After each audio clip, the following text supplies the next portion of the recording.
December 15 15-ാം ദിനം. കൂട്ടുകൂടി കൂടെ വസിക്കുന്ന ദൈവം.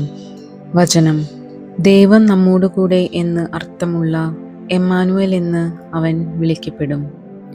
മത്തായി 1:23.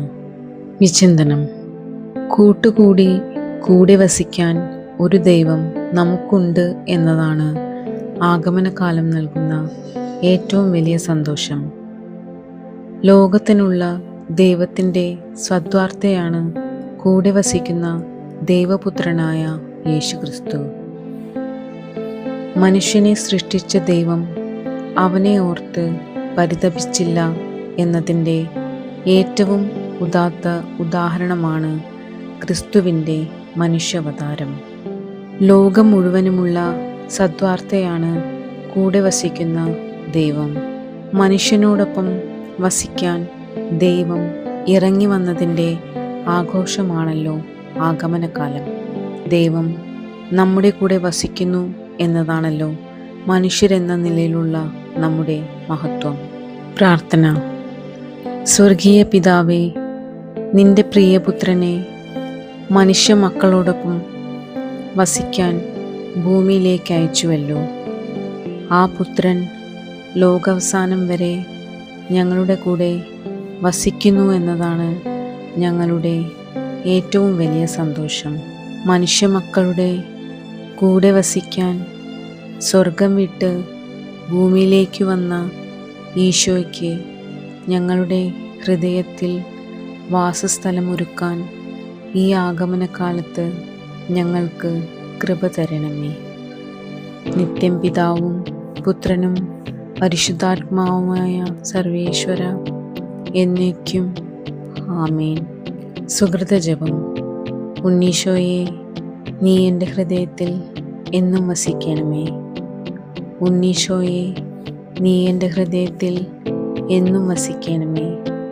ഉണ്ണീശോയെ, നീ എൻ്റെ ഹൃദയത്തിൽ എന്നും വസിക്കണമേ. ഡിസംബർ 15 15-ാം ദിനം. കൂട്ടുകൂടി കൂടെ വസിക്കുന്ന ദൈവം. വചനം: ദൈവം നമ്മോടുകൂടെ എന്ന് അർത്ഥമുള്ള എമ്മാനുവേൽ എന്ന് അവൻ വിളിക്കപ്പെടും. മത്തായി 1:23. വിചിന്തനം: കൂട്ടുകൂടി കൂടെ വസിക്കാൻ ഒരു ദൈവം നമുക്കുണ്ട് എന്നതാണ് ആഗമനകാലം നൽകുന്ന ഏറ്റവും വലിയ സന്തോഷം. ലോകത്തിനുള്ള ദൈവത്തിൻ്റെ സദ്വാർത്തയാണ് കൂടെ വസിക്കുന്ന ദൈവപുത്രനായ യേശുക്രിസ്തു. മനുഷ്യനെ സൃഷ്ടിച്ച ദൈവം അവനെ ഓർത്ത് പരിതപിച്ചില്ല എന്നതിൻ്റെ ഏറ്റവും ഉദാത്ത ഉദാഹരണമാണ് ക്രിസ്തുവിൻ്റെ മനുഷ്യാവതാരം. ലോകം മുഴുവനുമുള്ള സദ്വാർത്തയാണ് കൂടെ വസിക്കുന്ന ദൈവം. മനുഷ്യനോടൊപ്പം വസിക്കാൻ ദൈവം ഇറങ്ങി വന്നതിൻ്റെ ആഘോഷമാണല്ലോ ആഗമനകാലം.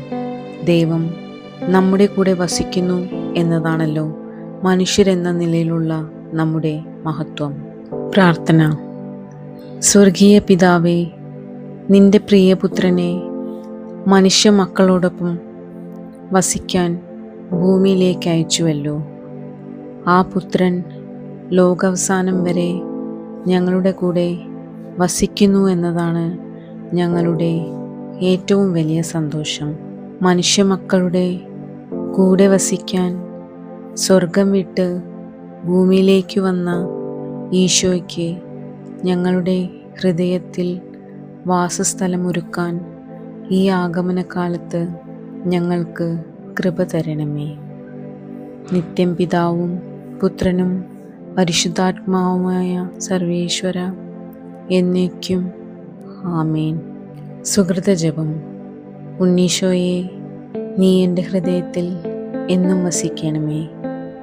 ഉണ്ണീശോയെ, നീ എൻ്റെ ഹൃദയത്തിൽ എന്നും വസിക്കണമേ. ഉണ്ണീശോയെ, നീ എൻ്റെ ഹൃദയത്തിൽ എന്നും വസിക്കണമേ.